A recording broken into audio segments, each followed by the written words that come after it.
what? The IRS has not moved a finger against any of those churches. Because you see, in my estimation, the judgment is unconstitutional. It's unconstitutional on 2 counts. It violates freedom of expression, and it also violates a free exercise of religion.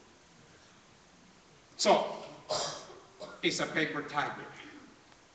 But it has had its effect in intimidating the church into silence. Let me ask you, we have a responsibility to elect righteous leaders. We need godly men and women in government. You know, we have had for too long people say, politics is a dirty business. I don't want any part of it. And so, if the people of principle don't get involved, what is the next thing that is going to happen? The wicked are going to rule us. The only way for the wicked not to rule us is for people of principle to get involved in the political arena. We need men and women that will stand for freedom, for the Constitution, for limited government, for free enterprise, men and women that have the courage to say no to crooked politicians. And we got too many of those. Let me tell you, we don't need to be politically correct, we need to be biblically correct.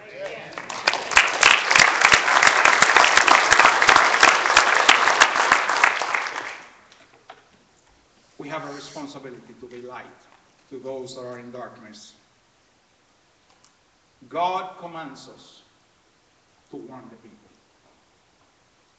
not to hide behind the pulpit for the pastors, and not to sit in your pew and warm your pew for the rest of us who are not pastors. Like I said before, your greatest desire would be to hear from your Lord, well done, faithful, good and faithful servant. I'll tell you something. I don't want to see ungodly people, unrighteous people get elected and have to say to myself, I didn't do all I could. That's why every day I am traveling all over this country, trying to wake up America. Since God put in my heart to warn the pastors, last year I did over 12 pastors' conferences all over the country. I've already done 3 these first months of January. And it's accelerating because our time is short. I hope you feel the sense of urgency that I feel. I guess we're about running out of time, are we not? No, we're good on time. We're good on time. Okay, well let me share a little bit of something about the Declaration. You know, I love the Constitution.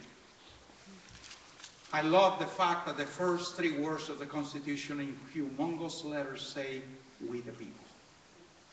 See, it is we the people that control the political process.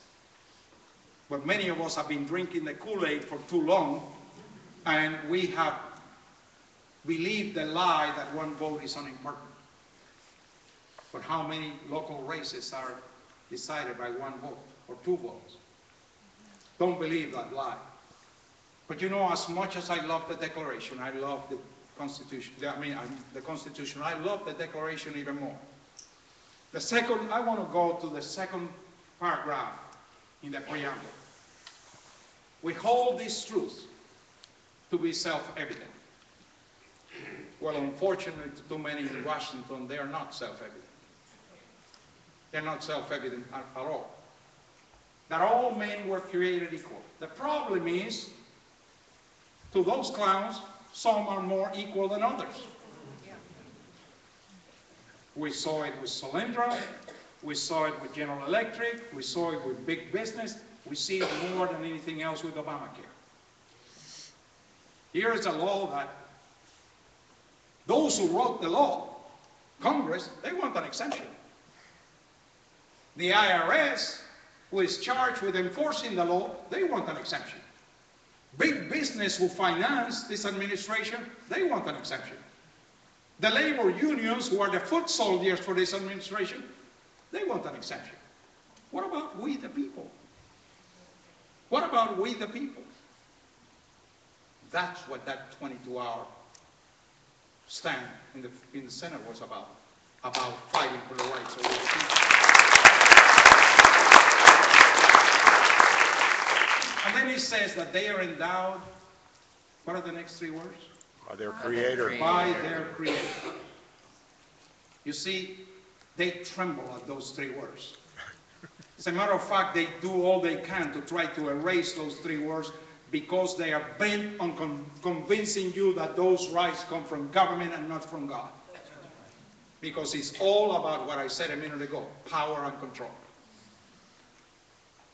And it says after that they are endowed by their creator with certain, what's their next word? Unalienable